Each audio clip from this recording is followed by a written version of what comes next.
निकाह करने के 30 मिनट के बाद ही दूल्हे ने तलाक दे दिया दुल्हन को। ओनली 30 मिनट के बाद। आप अंदाजा लगा सकते हैं ये गाजियाबाद के साहिबाबाद का मामला है। यहाँ पर बारात जाती है, बड़ी शान और शौकत के साथ इस्तकबाल किया गया बारात का, लेकिन जब निकाह हो जाता है उसके बाद लड़की वालों ने लड़के वालों पर यह कहा कि ये हमसे कार की डिमांड कर रहे हैं। पहले इन्होंने बाइक की डिमांड की, फिर इन्होंने बुलेट की डिमांड की, और फिर इन्होंने डिमांड की है कार की। बहुत ज्यादा डिमांड करते रहे, अलग अलग खाना मांगते रहे, बहुत सारे इल्जाम जो है, बहुत सारी बातें लड़की वालों की तरफ से कही गई हैं। अब उसमें कितनी सदाकत है ये तो अलग बात है, लेकिन लड़की वालों ने जब ये देखा कि ये जो डिमांड करने वाला लड़का है, इसने जब से रिश्ता हुआ है डिमांड पे डिमांड, डिमांड पे डिमांड, लेकिन जब ये बारात लेकर गया तो उनका कहना यह है कि 1 तोला सोना लेकर आया। ओनली 1 तोला। 1 तोला सोना लाया तो लड़की वालों ने कहा कि तुम्हारी डिमांड तो बहुत ज्यादा है। लड़के के फादर से कहा तुम्हारा मुंह जो है वो हाथी से बड़ा फैला हुआ है, और जब तुम बारात लेकर आए हो तो 1 तोला सोना।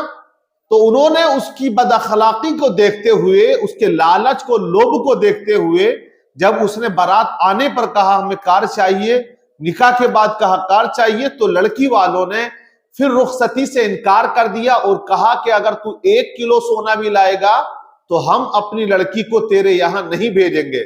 बहरहाल पुलिस को किसी ने खबर कर दी और पुलिस मौके वारदात पर पहुंच जाती है। एक रात हवालात में लड़के के वालिद को रखा जाता है।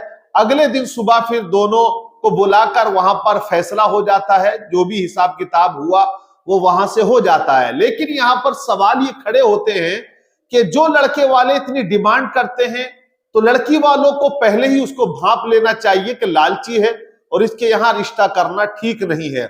दूसरी चीज आज जो हमारी सोसाइटी में चल रही है वो ये है कि हम लड़की की शादी पर बहुत ज्यादा खर्च करते हैं, लड़के की डिमांडें पूरी करते हैं, अच्छे कपड़ा, बहुत ज्यादा जेवर भी देते हैं, साजो सामान भी देते हैं, अच्छा खाना भी देते हैं। एक शादी अगर आप एवरेज निकालें तो 8-9 लाख की नॉर्मल शादी होती है, वरना ऊपर तो कोई हिसाब नहीं है। 1-1 करोड़ 2-2 करोड़ की शादी भी देखने में आई है, वरना 15-20 लाख की शादी तो आजकल यूं ही लोग कर दिया करते हैं। लेकिन सबसे अहम पॉइंट यह है कि जब निकाह होता है और निकाह के वक्त जो मेहर मुकर्रर किया जाता है ना, वो कितना होता है मालूम है? 5,000 से 10,000 के बीच में होता है। लड़के वाला कहता है 7,786 रख दीजिएगा, नकद हम दे देंगे, 5,000 रख दीजिएगा। 10,000 अगर किसी ने रख दिया तो उसमें उसके तेवर चढ़ जाते हैं। वो लड़का जो 5 लाख का कैश लेता है 10 लाख लेके जा रहा, मेहर का नंबर आया तो वहां क्यों हम अपनी आंखें बंद कर लेते हैं? हम क्यों रिश्ते के वक्त तय नहीं करते कि लड़की का मेहर 2.5 लाख, 2 लाख, 4 लाख, 5 लाख होना चाहिए? जो लड़का गाड़ी के नाम पर तमाम कैश लेकर जाता है तो उसके साथ ऐसा क्यों नहीं होता है? होना चाहिए। मेहर ये शर्त है और ये हक है उसका, उसकी बीवी का जिसके साथ वो निकाह कर रहा है। उस लड़की का हक है जिसको ये लेकर जा रहा है उस घर से जहां वो 25 साल 22 साल तक परवान चढ़ती रही, जहां वो तरबियत पाती रही, तालीम हासिल करती रही, खाने बनाना सीखती रही, और जब वो इस लायक हो गई तो बाप रुखसत करता है। तो मेहर को ज्यादा से ज्यादा रखा जाए। आजकल जो लड़के वाले मुंह फैला रहे हैं, मेरा मानना यह है मेहर अगर लड़की वालों की तरफ से ज्यादा मुकर्रर किए जाएंगे तो फिर ये लड़के वाले भी नॉर्मल हो जाएंगे। लेकिन भाई माहौल बहुत ज्यादा खराब है। लेकिन हदीस पाक सुनिएगा, हदीस पाक में क्या है कि निकाह किससे किया जाए और कैसे किया जाए।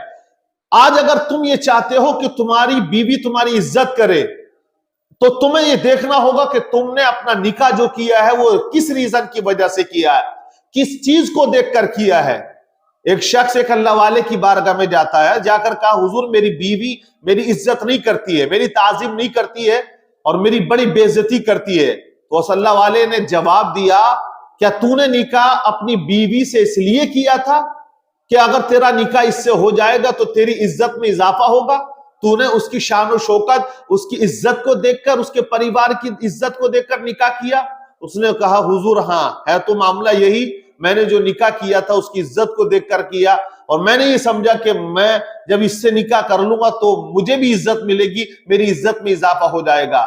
تو اللہ والے نے حدیث پاک سنائی اور فرمایا کہ اللہ کے نبی صلی اللہ علیہ وسلم نے ارشاد فرمایا کہ جو بندہ نکاح کسی کی عزت کو دیکھ کر کرتا ہے اللہ اس کو ذلت عطا فرماتا ہے۔ کوئی نکاح اگر دولت کو دیکھ کر کرتا ہے تو اللہ اسے فقیری عطا کر دیتا ہے۔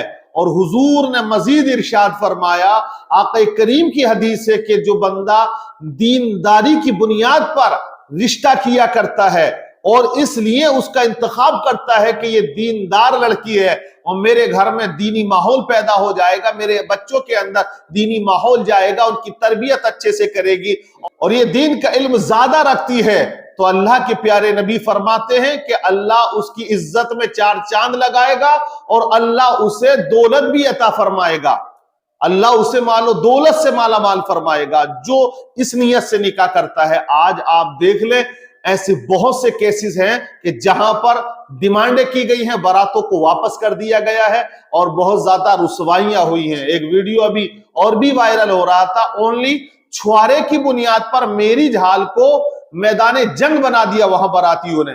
نکاح کے بعد جو چھوارا بیٹھتا ہے نا، اس کو لینے کے لیے وہ ایسے ٹوٹ پڑے جیسے کسی بھوکے کو بڑے دنوں کے بعد کھانا ملتا ہے۔ اس طرح سے کوئی جانور بھی آپس میں نہیں لڑتے جیسے کہ وہ میرج ہال میں وہاں یہ مسلمان لڑ رہے تھے، یہ لوگ لڑ رہے تھے نکاح کے بعد۔ تو یہ حالات دیکھ رہے ہیں آپ، کیا حالات بن چکے ہیں۔ تو یہ بنے اس لیے ہیں کہ طریق مصطفیٰ کو چھوڑنا ہے وجہ بربادی، اسی سے قوم دنیا میں ہوئی بے اقتدار اپنی، اور ہمیں کرنی ہے شہنشاہ بطحا کی رضا جوئی، وہ اپنے ہو گئے تو رحمت پروردگار اپنی۔ تو نکاح آپ کس بنیاد پر کریں گے؟ وہ دولت کی بنیاد پر، عزت کی بنیاد پر، خاندان کے جاہ و جلال کی بنیاد پر، یا دینداری کی بنیاد پر؟ ضرور کامنٹس کر کے بتائیں۔ دینداری کی بنیاد پر ہی نکاح کرنا چاہیے۔